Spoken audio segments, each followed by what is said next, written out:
Oke. Selamat pagi, saya izin untuk melampir, menyam, menyajikan bahan paparan saya ya.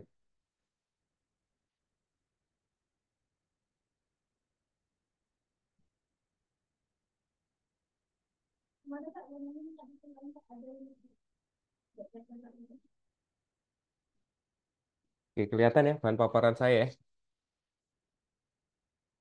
Halo? Kelihatan, Pak. Oke, suara saya juga terdengar dengan jelas. Baik, ini adalah kita akan membahas tentang konsep dan pengertian manajemen proyek ya. Karena memang teknologi geomatika yang merupakan salah satu mata kuliah backbone di prodi teknologi geomatika itu sendiri, ini menjadi mata kuliah inti yang apa namanya melingkupi proyek yang berjalan di semester 3. Sama seperti mata kuliah backbone yang teman-teman pernah dapatkan di semester 1 sampai dengan semester 2 ya. Namun perbedaannya mata kuliah backbone di prodi teknologi geomatika yang semester 3 dan semester 4 yaitu masing-masing teknologi geomatika dan aplikasi geomatika itu difokuskan ke bagaimana Anda melakukan pekerjaan itu sesuai dengan kaidah manajemen proyek dan lebih fokus ke bagaimana melakukan penjadwalan, kemudian bagaimana menyusun RAB, bagaimana untuk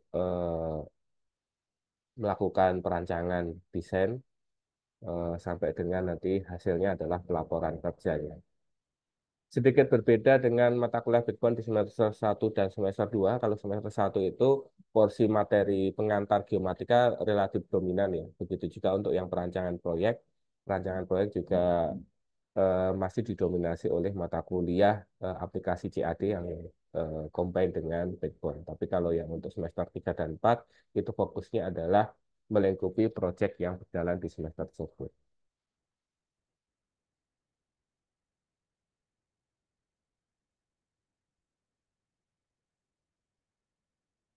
Oke, jadi ada beberapa silabi yang akan kita bahas di sini. Yang pertama adalah konsep dan pengertian manajemen proyek. Yang kedua adalah siklus hidup proyek. Kemudian yang ketiga adalah perencanaan proyek. Yang keempat adalah organisasi proyek. Dan yang kelima adalah manajemen waktu proyek, manajemen SDM proyek, manajemen kualitas proyek, manajemen risiko proyek ya. Jadi ke delapan materi ini akan saya sampaikan dalam distribusi berapa? 10 minggu pertemuan selanjutnya ya. Saya kira sekarang sudah minggu keempat, berarti 5, 6, 7, 8, 9, 10, 11 ya. 11 minggu depan nanti setiap materi akan saya sampaikan ya. Sehingga teman-teman sembari menyusun, mengerjakan proyeknya, teman-teman nanti bisa mengerjakan sesuai dengan silabi di mata kuliah teknologi geomatika ini. Khususnya yang berkaitan dengan manajemen proyek. Hmm. Tujuan dari pembelajaran ini adalah mahasiswa memahami proses manajemen pada proyek, pihak-pihak terkait dalam proyek, proses tender dan hal yang berkaitan dengan manajemen proyek ya. Jadi ini sedikit apa namanya simulasi ya terkait pelaksanaan tender. Nah, ini mungkin teman-teman ada yang masih ingat upbid tender itu apa? Siapa yang bisa menjelaskan perbedaan tender sama lelang? Plus 10 nilai soft skill.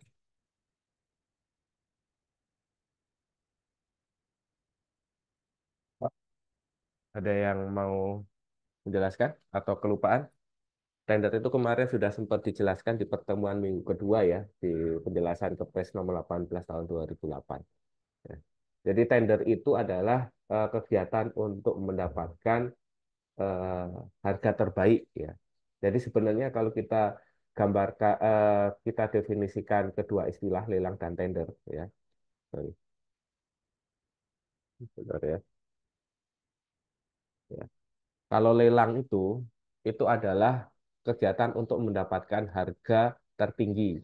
Kalau tender itu adalah untuk mendapatkan harga terbaik. Tapi sebenarnya eh, terbaik di sini eh, konotasinya adalah harga terendah ya. Jadi kalau misalnya kita bandingkan tuh tender itu adalah kegiatan untuk mendapatkan harga terendah gitu ya.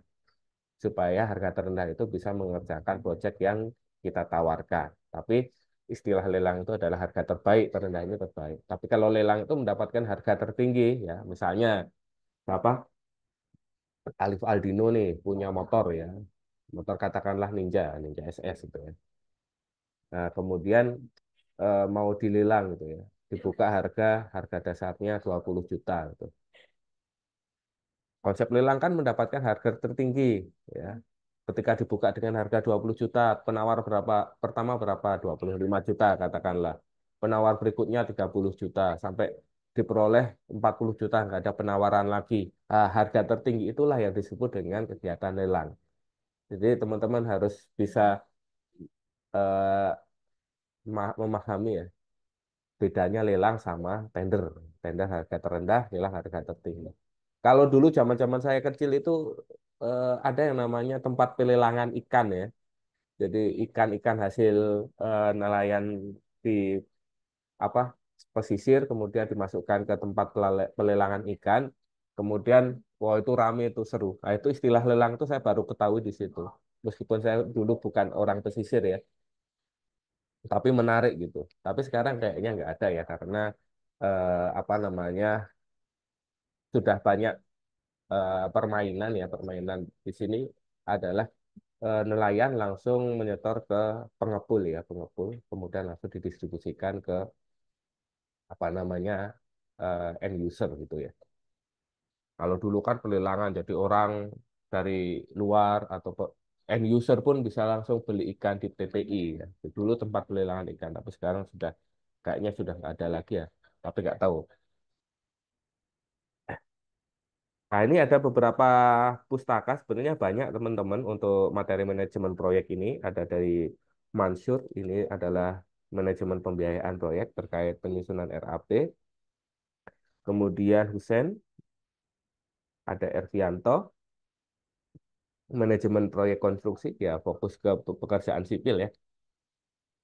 Kemudian di Husodo, Nur Hayati, Hendra, dan seterusnya ya. Jadi ini banyak sekali materi tentang manajemen proyek yang bisa teman-teman cari atau beli ya.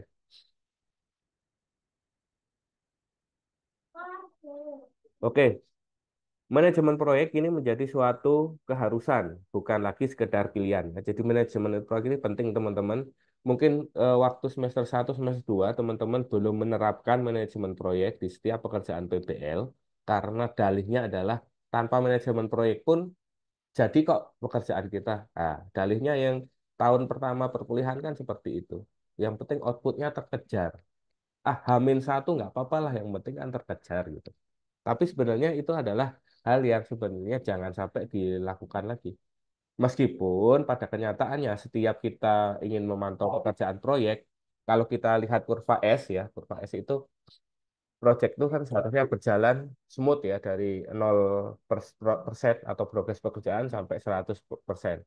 Tapi kenyataannya awalnya itu sesuai, habis itu dia melandai, kemudian Hamin Hamin 30% ternyata pekerjaannya belum selesai, keluar adendum atau berita acara bahwa pekerjaan belum selesai, dia menukik. Jadi kurvanya itu seperti kurva apa namanya kurva ular kobra itu ya, jadi menukik ke atas.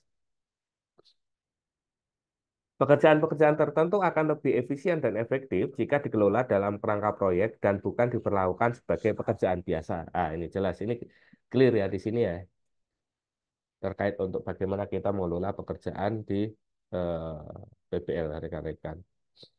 Maka diperlukan penerapan manajemen proyek secara benar. Contoh satu, pembuatan jalan tol Cipularang yang menghubungkan Jakarta ke Bandung yang mempersingkat waktu tempuh kedua kota itu dilakukan dengan menggunakan cara pengelolaan pekerjaan yang berbeda dengan pengelolaan pekerjaan-pekerjaan reguler. Batasan waktu yang tersedia dan biaya yang dianggarkan serta kualitas jalan merupakan hal-hal yang harus dipenuhi dalam penyelesaian pekerjaan tersebut. Contoh dua, membangun kembali Provinsi Aceh dari kehancuran akibat bencana alam tsunami. Pemerintah menugaskan tim khusus dengan manajemen khusus untuk melakukan kegiatan tersebut. Eh, sorry, ya. Jadi kemarin waktu bencana tsunami 2004 ya, 20 tahun yang lalu itu ada satgas khusus yang dengan manajemen khusus untuk melakukan kegiatan eh, pengembangan kembali di Kota Aceh. Kemudian contoh yang ketiga, pembuatan suatu corporate plan, yaitu rencana strategis perusahaan untuk jangka 5 tahun ke depan. Perusahaan meminta sebuah konsultan untuk membuatnya. Kepada konsultan ini diberi batasan waktu, biaya, dan lingkup pekerjaan tertentu yang harus diselesaikan. Jadi step-stepnya itu berjenjang. Setiap 1 tahun, 2 tahun, 3 tahun, biaya yang harus dihabiskan itu adalah, maaf, biaya yang harus dialokasikan atau diputar itu adalah sekian dolar, sekian dolar, sekian dolar sampai selesai. Contoh satu dan dua merupakan dua proyek yang berhubungan dengan pekerjaan konstruksi dan contoh tiga bersifat pekerjaan jasa. Pekerjaan besar diperlukan perencanaan dan pelaksanaan secara sungguh-sungguh dalam waktu tertentu, di mana pengelolaan proyek perlu cara khusus agar menghasilkan output yang baik. Mengapa contoh-contoh pekerjaan di atas dinamakan proyek, sementara kegiatan-kegiatan manusia yang lain, ya, seperti menanam padi, kemudian pembayaran gaji bulanan karyawan suatu perusahaan, pelaksanaan perkuliahan di perguruan tinggi tidak disebut begitu. Nah, ini eh, menjadi pertanyaan yang wajar yang terjadi. Mengapa kalau pekerjaan konstruksi atau jasa yang tadi saya tampilkan di contoh 1 sampai 3 itu disebut dengan proyek, sedangkan misalnya menanam padi, berkebun, kemudian kegiatan perkuliahan itu tidak disebut sebagai proyek, ya. Ya, makanya kita harus tahu apa itu proyek, ya. Definisi proyeknya itu kita harus tahu. Jadi proyek dan pekerjaan itu adalah dua istilah yang berbeda. Perkuliahan ini merupakan pekerjaan, ya, pekerjaan biasa, tapi bukan proyek gitu ya. Proyek adalah suatu usaha atau aktivitas yang kompleks, tidak rutin, dibatasi oleh waktu, anggaran, resources, dan spesifikasi performansi yang dirancang untuk kebutuhan konsumen. Nah, ini sumbernya diambil dari Tur Hayati tahun 2010. Jadi, suatu kegiatan kompleks yang dibatasi oleh beberapa aspek. 5M sebenarnya ya. Eh, money, apa ya, methods, dan lain sebagainya ya. Atau kalau di Indonesia kan itu waktu, anggaran, resources, dan spesifikasi ya, dirancang untuk kebutuhan konsumen. Nah, ini ada profil kegiatan proyek, yaitu suatu kegiatan pembangunan yang telah ditentukan selama jangka waktu pelaksanaan dan biayanya. Ya, jadi misalnya dalam 1 tahun dengan biaya 20 juta misalnya, atau 20 juta lah. Profil kegiatan proyek berikutnya adalah pembangunan segala usaha atau kegiatan yang tujuannya adalah untuk perbaikan. Dan kegiatan proyek adalah suatu rangkaian kegiatan yang hanya satu kali dilaksanakan dan umumnya berlangsung dalam jangka waktu yang pendek. Proyek mempunyai awal dan akhir kegiatan yang jelas serta hasil kegiatan yang bersifat unik. Kegiatan proyek dapat berupa membangun pabrik, membuat produk baru, atau melakukan penelitian dan pengembangan. Jadi clear ya di sini ya, bahwa setiap proyek itu punya spesifikasi luaran tertentu ya. Jadi kenapa kita bermain dengan istilah project based learning atau apa ya, product based learning itu ya. Jadi kita lingkupnya karena di pekerjaan jasa, maka kita adalah di project based learning, pembelajaran berbasis proyek. Ya, beda dengan perkuliahan yang mungkin teman-teman jumpai di semester 1. Misalnya perkuliahan apa ya, matematika geodesi, itu kan dari tahun ini, tahun depan, dan tahun-tahun berikutnya kan seputaran materi ini gitu ya, materi A, B, C. Tapi kalau pembelajarannya berbasis project, Anda itu punya base sendiri, punya frame sendiri di project masing-masing. Alif Aldido dengan project A, kemudian Kansa dengan project B, Zaki dengan project C. Masing-masing itu punya punya project sendiri-sendiri, ya. Jadi mata kuliahnya itu dia supportnya ke project. Ya, ini yang kadang apa namanya, framing kita itu harus disesuaikan teman-teman. Jangan proyeknya itu minta ke mata kuliah. Pak, mata kuliah misalnya teknologi geomatika itu butuh apa? Kebalik, harusnya proyeknya itu butuh apa? Sesuai yang disampaikan pada saat workshop RPP kemarin. Misalnya proyeknya Kansa nih, saya agak lupa juga kemarin ya, nggak lihat rekaman puncaknya kaca. Ada mata kuliah atau dosen koordinator bilang, Kansa ini berarti nggak ada pekerjaan terkait misalnya ya, terkait apa ya Kansa yang kemarin ya? Kayaknya kayaknya bukan Kansa ya, Zaki ya kayaknya ya. Saya agak lupa. Kelompoknya Zaki ya. Proyeknya Zaki ya. Proyeknya Zaki itu ditanyain, perlu support apa mata kuliah SIG di proyek Anda gitu. Ya itu kan frame yang sudah benar ya. Jadi dosen koordinator tuh nanyain ke rekan-rekan, butuhnya apa? Bukan teman-teman nanyain ke mata kuliah. Wong mata kuliah itu fokusnya itu kan adalah ke proyek. Nah, ini yang harus framing ini yang harus teman-teman putar balik gitu ya. Jadi jangan menanyakan ke mata kuliah misalnya teknologi geomatika butuh apa itu. Salah, harusnya teknologi geomatika itu mau support apa ke proyek Anda. Jadi fungsi RPP itu rancangan pembelajaran proyek, Anda itu merancang ini proyeknya ngapain, kemudian perlu diajarin apa. Nanti di workshop RPP itu mata kuliah itu akan support. Oh, oh seperti ini, oh seperti itu. Bagi kemarin teman-teman yang masih bertanya, masih nggak bisa menjawab pertanyaan gitu ya, ya nggak, ya kalau menurut saya masih wajar ya, karena ini adalah mata kuliah baru yang baru ditempuh di semester ini. Akan tetapi next time ketika ketemu mata kuliahnya lagi, teman-teman harus mengklirkan batasan atau lingkup pekerjaan mata kuliah di proyek Anda itu apa. Misalnya di proyeknya Kansa ya, karena saya mentonya timnya Kansa ya, butuhnya adalah peta zonasi mangrove. Ya udah, nanti SIG itu dia supportnya ke membuat peta zonasi mangrove. Apakah ada analisis spasial? Ya itu nanti silakan didiskusikan apa. Kalau peta zonasi mangrove itu kan biasanya diturunkan dari eh, penginderaan jauh ya, dari mata kuliahnya Pak Wenang ya, dari Citra Landsat mungkin.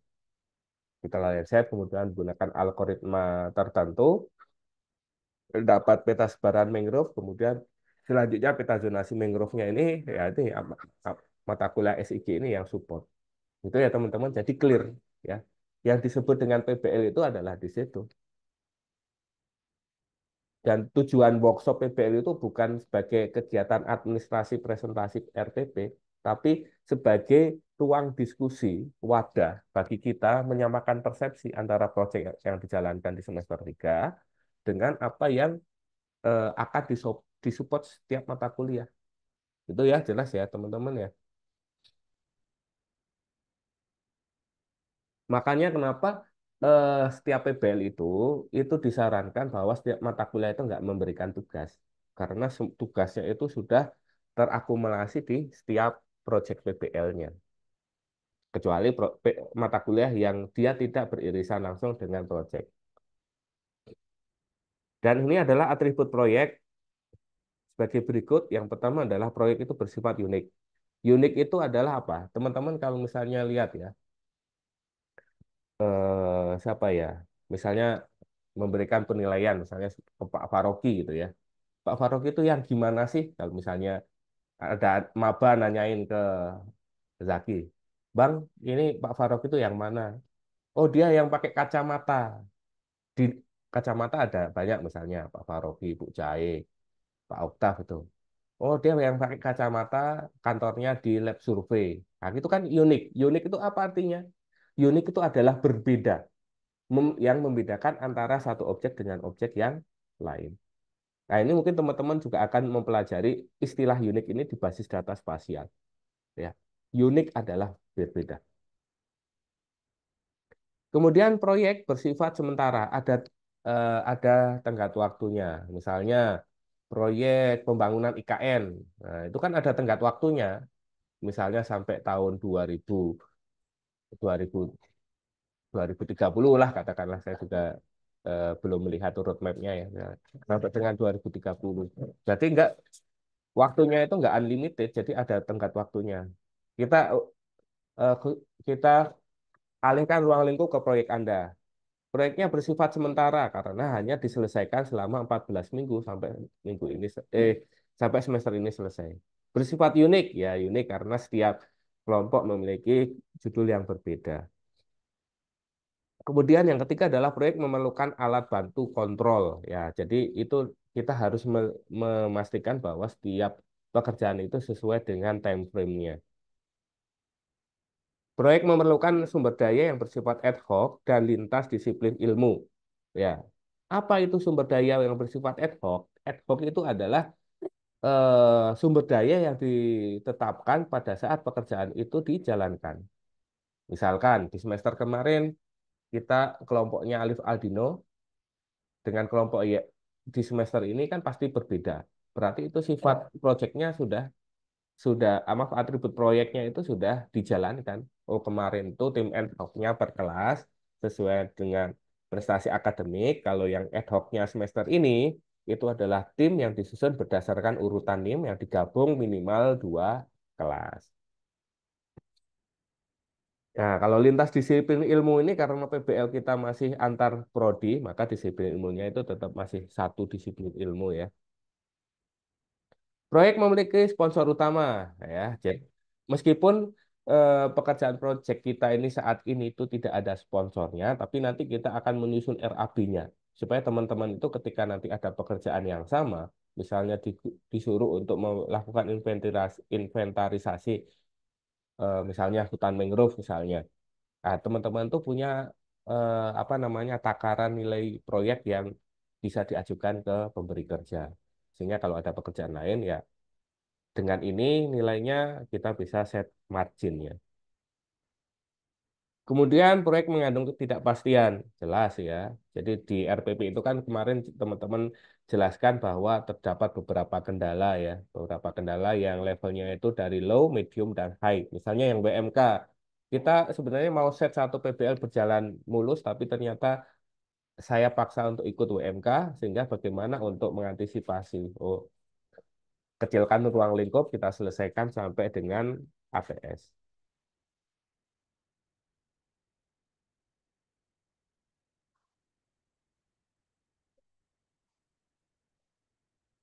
Kemudian kita lihat bahwa proyek itu adalah temporary atau berarti setiap proyek selalu memiliki jadwal yang jelas kapan dimulai dan kapan diselesaikan.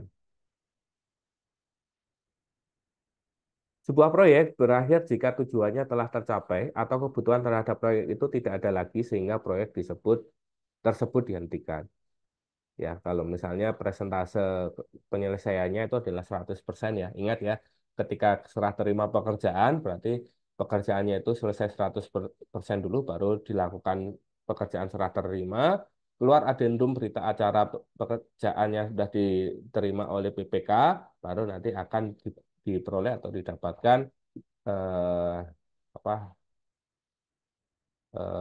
pembiayaan yang dijanjikan. Kemudian unik artinya bahwa setiap proyek menghasilkan suatu produk, solusi, service, atau output tertentu yang berbeda-beda satu dan yang lainnya. Ya, ini terjadi di semester ini ya bahwa setiap judul PBL itu outputnya adalah berbeda-beda. Petanya pun juga beda-beda. Kemudian progressive elaboration adalah karakteristik proyek yang berhubungan dengan dua konsep sebelumnya yaitu sementara dan unik. Setiap proyek terdiri dari langkah-langkah yang terus berkembang dan berlanjut sampai proyek berakhir, di mana setiap langkah semakin memperjelas tujuan proyek.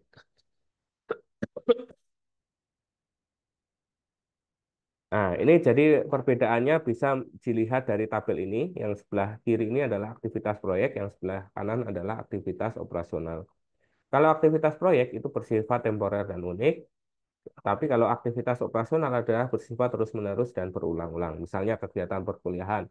Meskipun ini adalah pekerjaan jasa, tapi ini merupakan aktivitas operasional karena setiap semester itu akan sama terus. Terjadi pembelajaran, materi yang diajarkan sama, misalnya ya. Kemudian tak ada tatap muka dan seterusnya. Meskipun tiap semester itu kadang ada beberapa materi yang dilakukan upgrading supaya menambah lingkup pembahasan. Kemudian yang kedua adalah aktivitas proyek akan berhasil ketika tujuan telah tercapai ya. Misalnya yang di RPP itu kan sudah di state luarannya, laporan akhir, poster, data peta A, B, C, D, E dan lain sebagainya. Proyek tersebut selesai kalau luarannya itu tercapai. Tapi kalau aktivitas operasional akan terus menyesuaikan tujuannya agar pekerjaan tetap berjalan. Misalnya menanam padi ya udah di setiap musim penghujan ya kegiatan menanam padi itu ada gitu ya. Karena tujuannya adalah setiap tahun itu harus memberikan pasokan ke Bulog misalnya sekian sekian ribu ton, sekian ton, nah, seperti itu.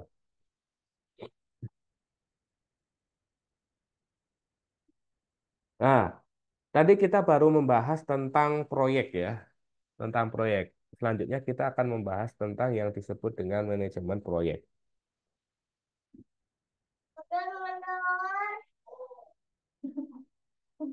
Manajemen proyek adalah kegiatan merencanakan, mengorganisir, mengarahkan, mengkoordinasikan, dan mengendalikan sumber daya perusahaan untuk mencapai sasaran jangka pendek yang telah ditentukan. Semua perencanaan, pelaksanaan, pengendalian, dan koordinasi suatu proyek dari awal, yang dimulai dari gagasan, sampai selesainya proyek untuk menjamin bahwa proyek dilaksanakan tepat waktu, tepat biaya, dan tepat mutu, serta keselamatan kerja. Jadi kita tadi sudah menjelaskan perbedaan antara proyek dan pekerjaan biasa. Nah, sekarang itu kita tambahkan ini kata manajemen, ya. Jadi manajemen proyek itu apa? Manajemen proyek itu tujuannya adalah supaya proyek ini sesuai dengan cakupan-cakupan yang ada pada kegiatan proyek tersebut. Ya, di mana proyek itu kan ada batasan waktu, batasan sumber daya, resources, dan lain sebagainya. Nah, manajemen proyek ini adalah kegiatan untuk supaya aspek-aspek proyek ini berjalan bagaimana mestinya. Nah, di sini untuk proses manajemen proyek itu dibedakan menjadi tiga tahapan utama, tiga proses utama. Yang pertama adalah proses input. Proses input terdiri dari tujuan, sasaran, informasi, data, serta sumber daya. Ya, ini teman-teman sudah mulai dengan dokumen RPP-nya ya, teman-teman ya. Tujuannya sudah clear, sudah ada sasaran informasi, data serta sumber daya sudah ada dituliskan semuanya di RPP. Kemudian fungsi manajemen proyek mulai dari perencanaan, pengorganisasian, pelaksanaan, dan pengendalian. Gambaran umumnya sudah dijelaskan di RPP ya. Eh, sudah ada di bab bab yang kedua atau bab ketiga yaitu desain umum dan konstruksi produk ya. Sama konstruksi produk ya. Kemudian nanti akan dijelaskan lagi di laporan akhir bahwa konstruksi dan gambaran umumnya itu nanti akan dijelaskan ya, secara clear. Kemudian outputnya adalah optimasi kinerja proyek, meliputi biaya, ya biaya, berarti nanti kaitannya dengan RAB ya, beserta dengan apa aliran dananya.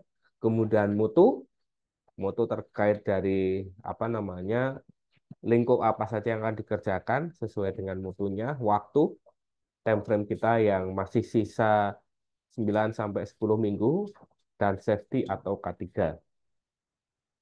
Safety atau K3 itu kesehatan dan keselamatan kerja ya. Dalam pelaksanaan, setiap proyek selalu dibatasi oleh kendala-kendala yang sifatnya saling mempengaruhi atau yang disebut dengan segitiga project constraint, yaitu lingkup pekerjaan atau scope ya. Jadi ruang lingkup, kemudian waktu, time frame ya. Skupnya dibedakan setiap proyek kemarin sudah ada ya. Waktu itu juga ada yaitu 14 minggu dan biaya. Nah, ini biaya ini merupakan hal yang penting meskipun di RPP teman-teman itu dibuat kosong, tapi kita tetap harus menyusun RAP-nya. Supaya apa? Supaya ini menjadi pembelajaran nanti di semester 4 Anda itu melakukan apa namanya budgeting sendiri. Jadi nanti misalnya prodi memberikan arahan seperti ini teman-teman harus bisa budgeting. Sehingga kalau misalnya katakanlah nih biayanya overestimate, ya teman-teman harus apa namanya siap sedia untuk mengcover. Makanya budgeting ini penting. Saat ini masih nol, tapi semester 4 itu sudah ada porsi misalnya untuk sewa A, sewa B, ya, misalnya sewa sewa kapal, sewa penginapan, sewa transportasi itu teman-teman sudah punya basicnya gitu. Jadi pembelajaran ini tuh saling berhubungan teman-teman semester 1 yang masih pengantar, semester 2 itu sudah mulai ada perancangannya, semester 3 itu manajemen proyek, yang keempat implementasi dari manajemen proyek. Jadi setiap backbone mata kuliah itu saling ber berhubungan ya. Jadi pelan-pelan. Yang pertama pengantar, mengenalkan teman-teman terkait kegiatan geomatika. Kemudian yang kedua adalah bagaimana kita merancang proyek yang digabung juga dengan mata kuliah aplikasi CAD. Kemudian nanti kalau di perancangan proyek teman-teman masih dilihat dari bagaimana progresnya, sudah sesuai atau belum. Nah, semester 3 ini sudah ada manajemen proyek, tapi kita sedikit mempelajari terkait aspek biaya. Jadi biayanya itu masih nol, tapi tetap nanti kita susun RAP-nya, budgeting dan sebagainya. Baru semester 4 itu adalah realisasi dari pekerjaan manajemen proyek. Jadi penting teman-teman untuk mengikuti kegiatan perkuliahan di prodi ya. Keseimbangan tiga constraint ya akan menentukan kualitas suatu proyek. Perubahan salah satu atau lebih faktor tersebut akan mempengaruhi setidaknya satu faktor lainnya. Waduh. Oke, jadi di sini pembatas-pembatas dalam pelaksanaan proyek berdasarkan Kreisler tahun 2023 itu adalah hubungan baik dengan customer, kemudian lingkupnya, waktu, biaya. Nah, ini adalah segitiga proyek itu adalah lingkup, waktu, dan biaya. Yang tengah-tengahnya itu meliputi adalah resources atau sumber daya. Dan juga ini masih dalam satu lingkungan proyek ya. Jika kualitas hasil ingin dinaikkan, akan membawa konsekuensi kenaikan biaya dan waktu ya. Misalnya lingkupnya. Nah, ini teman-teman yang harus diperhatikan ketika lingkupnya ini diperluas. Ini contohnya saya contohkan di tim PBL saya yang timnya Kansa. Kalau lingkupnya tetap berarti konsekuensinya adalah eh, waktunya yang panjang. Makanya karena waktunya adalah 7 minggu, maka lingkupnya diperkecil. Nah, itu sebenarnya adalah salah satu implementasi dari penyesuaian proyek. Jadi kenapa kok lingkupnya diperkecil khusus yang kelompoknya WMK ya karena waktunya dipotong setengah semester gitu ya. Jika biaya ditekan akan lebih murah dengan waktu pelaksanaan tetap sama, maka konsekuensinya kualitas bisa turun ya. Kalau ini proyek yang benar-benar kita memperhitungkan biaya. Perusahaan perlu menjaga agar pencapaian yang diperoleh dalam pelaksanaan proyek tetap menjaga hubungan baik dengan pelanggan atau customer relation. Dalam pencapaian tujuan proyek perlu memperhatikan batasan waktu, biaya, lingkup pekerjaan dengan memanfaatkan resource yang dimiliki. Jelas bahwa segitiga proyek harus teman-teman ingat, proyek itu disesuaikan dengan tiga faktor utama yaitu resources, lingkup, lingkup, waktu, dan biaya. Kalau salah satu mau ditingkatkan, maka yang lainnya juga harus menyesuaikan. Dalam pelaksanaan proyek ada tawar-menawar atau trade-off antara berbagai pembatas ya. Ya, kemarin tuh makanya contoh kasus ya saya angkat lagi yang kelompoknya WMK. Visitasi pertama itu saya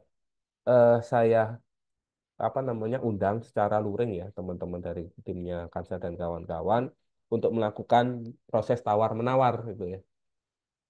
Mau nggak seperti ini, mau nggak seperti itu, tetap dengan memperhatikan aspek-aspek manajemen proyek.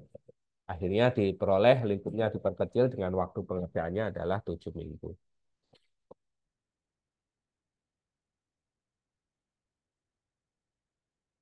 Mengapa manajemen proyek?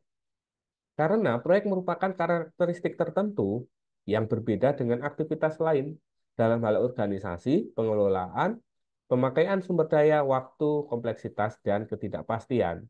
Maka diperlukan penanganan tertentu terhadap proyek yang berbeda dengan penanganan kegiatan lain.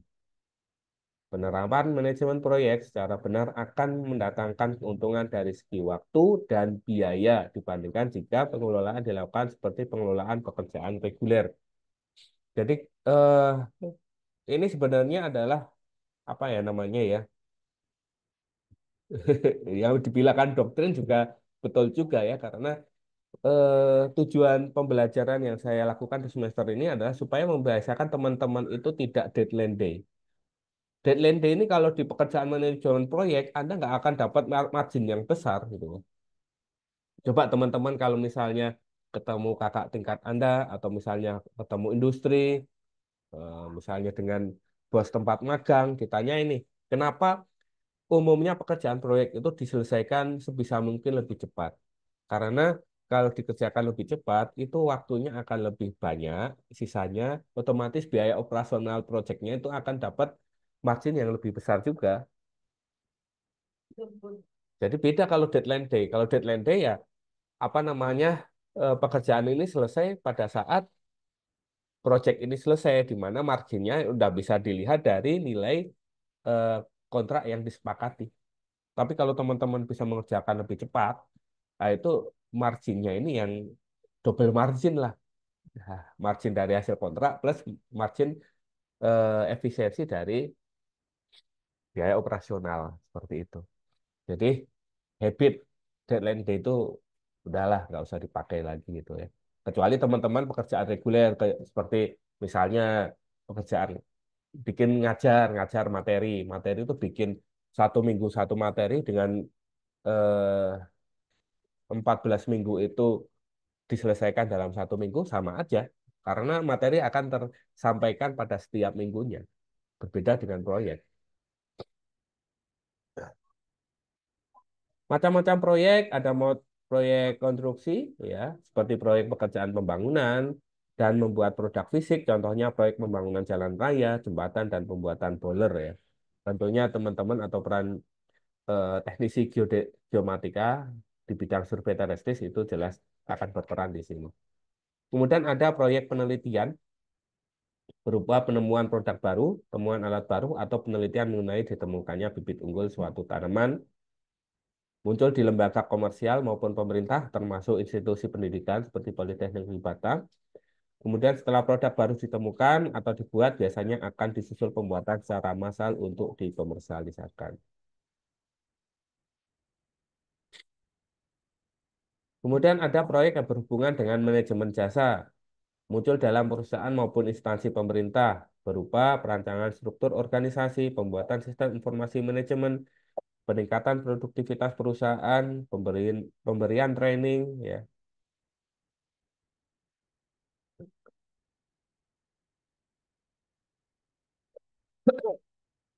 Kemudian di sini, sorry, saya menjelaskan tentang timbulnya ide proyek ya. Timbulnya ide proyek bisa bersumber dari beberapa hal. Yang pertama, dari klien langsung ke konsultan atau kontraktor. Kalau misalnya kita analogikan di proyek kita, maka klien di sini adalah saya selaku KPS ya.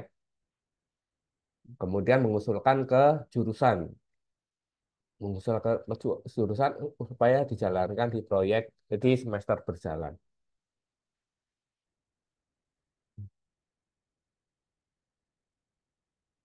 Nah, di mana pada kegiatan PBL kita itu macam pekerjaan yang ditangani sudah jelas lingkupnya.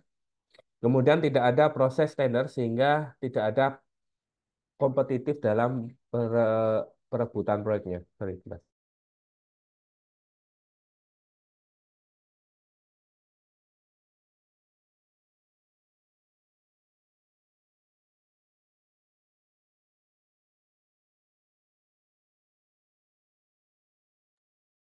Sorry udah mulai meler.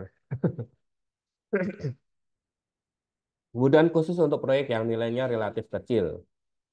Nah, kemarin ini sebenarnya sudah dijelaskan ya di Kepres nomor 18 tahun 2008 ya. Biasanya untuk penunjukan langsung gitu ya.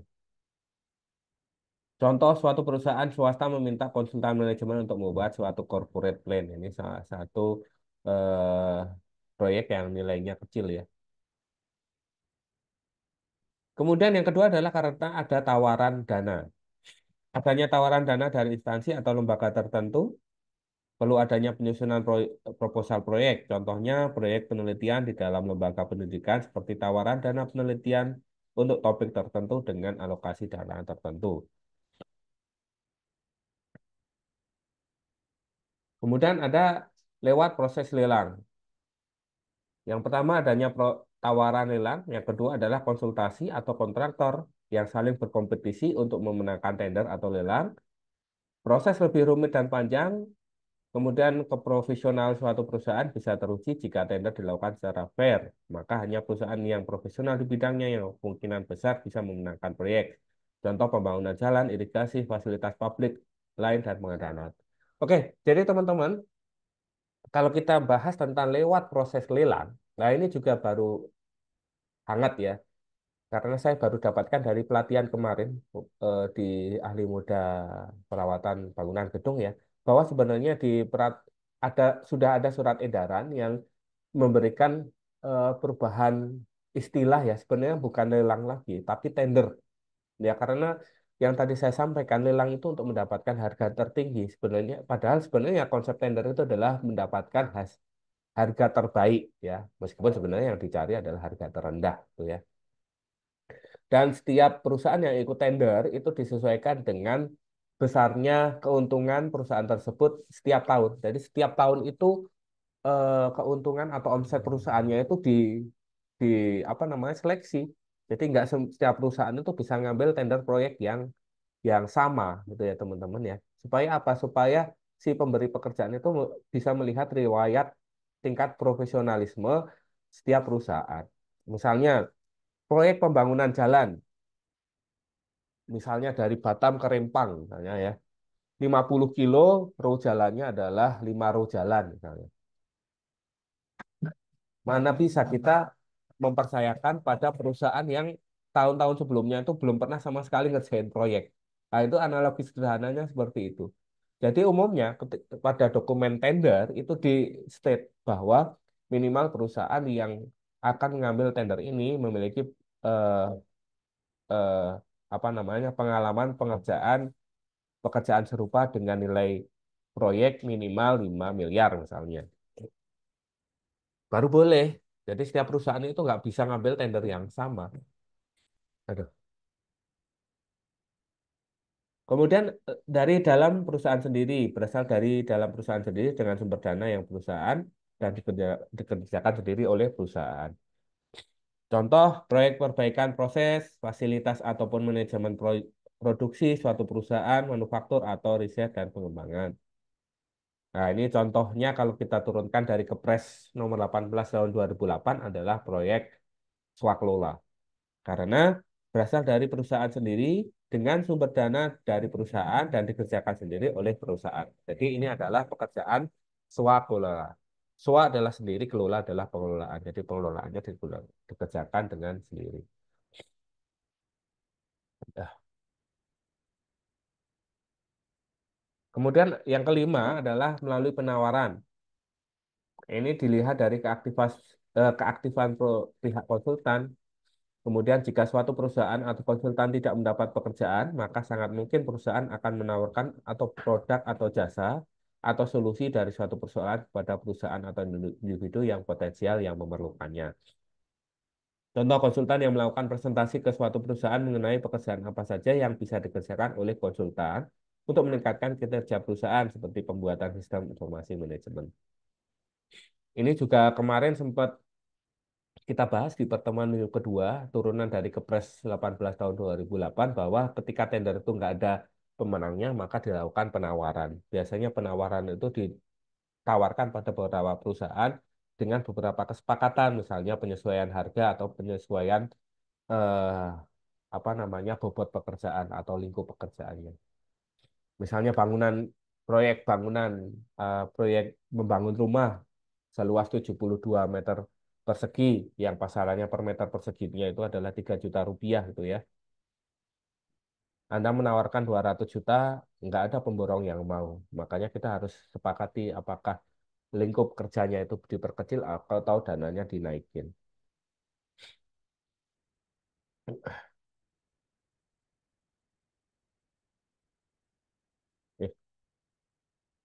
Dan berikut adalah keberhasilan manajemen proyek. Ya. Dianggap sukses jika mencapai tujuan yang diinginkan dengan memenuhi syarat berikut. Yang pertama, dalam waktu yang dialokasikan. Ya. Kemudian dalam biaya yang dianggarkan, pada performasi atau spesifikasi yang ditentukan, kemudian diterima customer, makanya ada di dalam pekerjaan PPL, administrasinya itu ada serah terima, berita acara serah terima pekerjaan proyek. Berarti customer sudah menerima. Tapi beberapa implementasinya ada yang nodong gitu ya, nodong ke customer bahwa, oh Pak ini pekerjaannya selesai, tapi kadang customernya nggak melihat proyeknya itu ya. Kemudian dengan perubahan lingkup pekerjaan minimum yang disetujui, tanpa mengganggu aliran pekerjaan utama organisasi dan tanpa merubah budaya positif perusahaan. Jadi setiap pekerjaan itu kadang terjadi apa ya perubahan lingkup pekerjaan ya. Contohnya gini teman-teman, yang hangat-hangat kemarin itu adalah pekerjaan yang berlangsung pada masa-masa COVID. Pada masa-masa COVID kan pernah pernah terjadi apa namanya masa karantina itu ya, masa isolasi mandiri sehingga tidak diperkenankan untuk beraktivitas di luar, terpotonglah 2 minggu atau 1 bulan. Makanya perusahaan atau kontraktor itu perlu mengajukan adendum, adin, adin, adendum yang harus disepakati oleh PPK atau pemberi kerja, di mana pernyataan adendum tersebut bahwa karena force majeure ya kegiatan yang tidak kita harapkan adanya COVID-19, maka apakah bisa proyek ini perlu bisa diundur. Nah, ini harus disepakati sampai keluar berita acara. Oh, misalnya sepakati bahwa proyek bisa diundur sekian hari atau eh, biayanya dinaikin. Misalnya kasusnya pas pas krisis moneter 97 98 ya, terjadi inflasi nilai tukar rupiah yang melambung sehingga kontraktor perlu melakukan rekalkulasi ulang dan harus diterbitkan adendum. Jadi proyek ini misalnya ya katakanlah ya proses pembangunan jalan. Teman-teman dapat berita dari salah satu pihak, oh ini jalan ini harusnya selesai Desember 2023, tapi kok sampai pertengahan tahun 2024 kok belum selesai. Belum tentu itu yang kita lihat, tapi sebenarnya kontraktor itu memiliki hak untuk melakukan pengajuan berita acara atau adendum, ya. Jadi bisa apa namanya fluktuatif. Tapi itu kalau disetujui, kalau nggak disetujui ya tetap apa namanya dijalankan dengan kondisi semestinya. Berikut adalah driving force timbulnya manajemen proyek. Yang pertama adalah proyek kapital, di mana organisasi menangani proyek-proyek yang butuh banyak modal dalam waktu yang sama. Kemudian harapan customer, di mana perusahaan yang menjual produk dan jasa termasuk instalasi pada klien, sehingga harus memperhatikan manajemen proyek yang baik. Biasanya perusahaan ini bukan project driven atau eh, bukan project driven organization, tetapi berfungsi seakan akan mereka itu adalah project driven. Perusahaan ini menjual solusi pada pelanggan dan bukan produk. Yang dijual adalah keahlian manajemen proyek. Kemudian ada competitiveness, ya, adanya proyek internal dan proyek eksternal. Secara internal, perusahaan akan menemui masalah jika organisasi menyadari bahwa banyak pekerjaan bisa diberikan kepada pihak lain atau outsource. Jadi kalau disebut outsourcing itu adalah pekerjaan yang diberikan ke pihak yang lain. Misalnya kalau di Poltek ya, dari lingkungan pekerjaan terkecil ya. Untuk yang pekerjaan CS, cleaning service itu di outsourcing-kan gitu ya. Karena kita ngambil dari pihak yang lain. Kemudian misalnya pekerjaan pembangunan jalan. Untuk pekerjaan pemetaannya di outsourcing-nya ke konsultan pemetaan misalnya. Bisa juga itu. atau yang istilah yang sering teman-teman jumpai di Batam itu disebut sebagai subkon. Ya, ya ini daripada mengerjakan sendiri dengan ongkos yang lebih mahal. Kemudian secara eksternal perusahaan akan menemui masalah ketika mereka tidak lagi bisa bersaing dari segi harga atau kualitas atau tidak bisa meningkatkan pangsa pasar. Maka perusahaan harus menerapkan manajemen proyek yang baik, kapan dilaksanakan sendiri dan kapan di-outsourcingkan.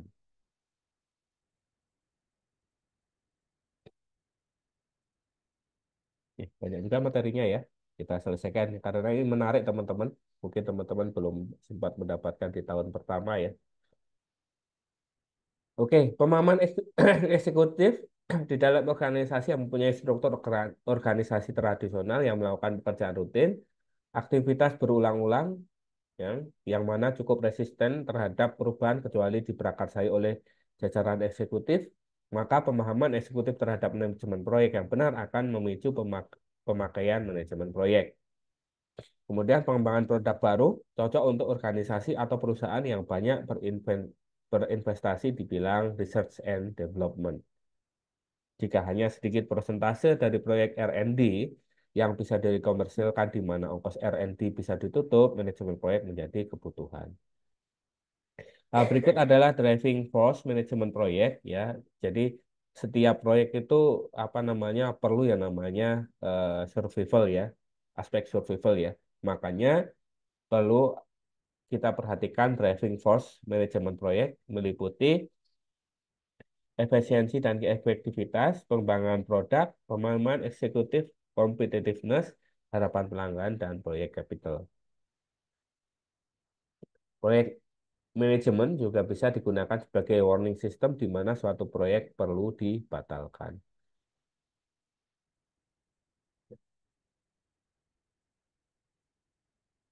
Nah, ini kita akan melihat klasifikasi apa namanya ukuran proyek ya. Yang pertama berdasarkan dari jumlah kegiatan, besar biaya, jumlah tenaga kerja, dan waktu yang diperlukan.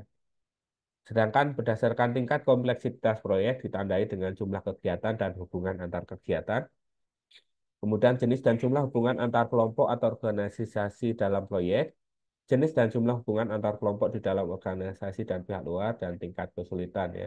Kalau dikaitkan dengan PB Landa itu adalah cukup kompleks karena jumlah kegiatan dan hubungan antar kegiatannya lumayan banyak ya karena harus mengakomodir beberapa mata kuliah di satu judul PBL.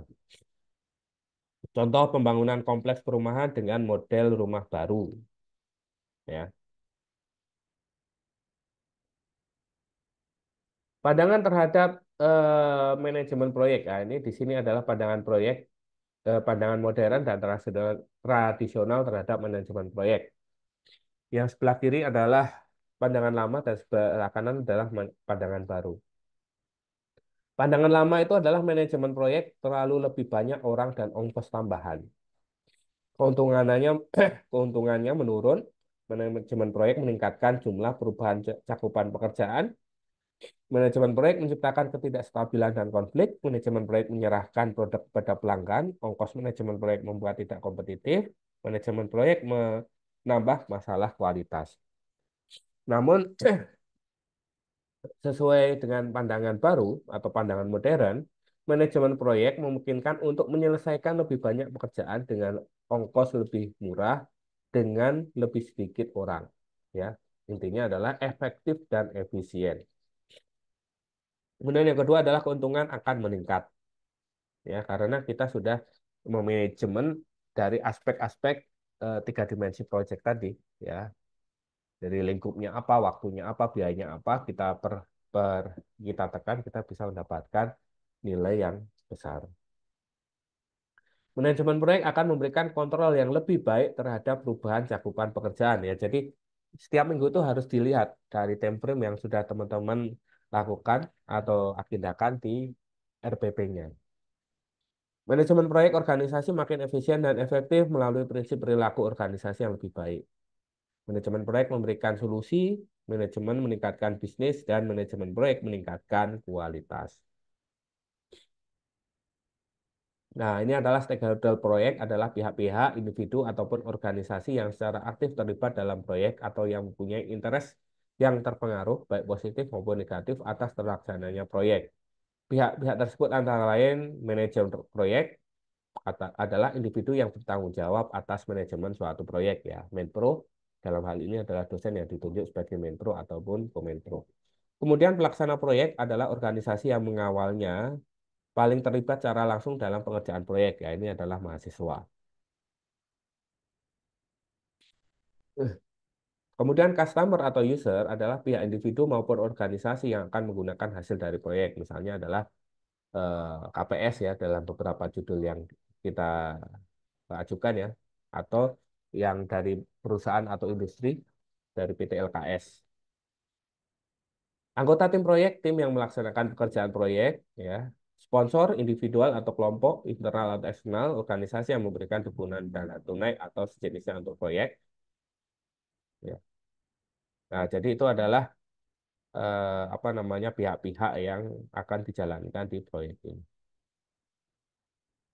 Oke, itu adalah materi konsep dasar tentang manajemen proyek ya. Jadi kita dapat menyimpulkan bahwa manajemen proyek itu perlu supaya apa yang kita plan atau kita rencanakan di RPP itu dijalankan sesuai dengan porsinya, sesuai dengan apa namanya minggu perkuliahan. Oke, sampai di sini ada yang ingin ditanyakan atau diskusikan, rekan?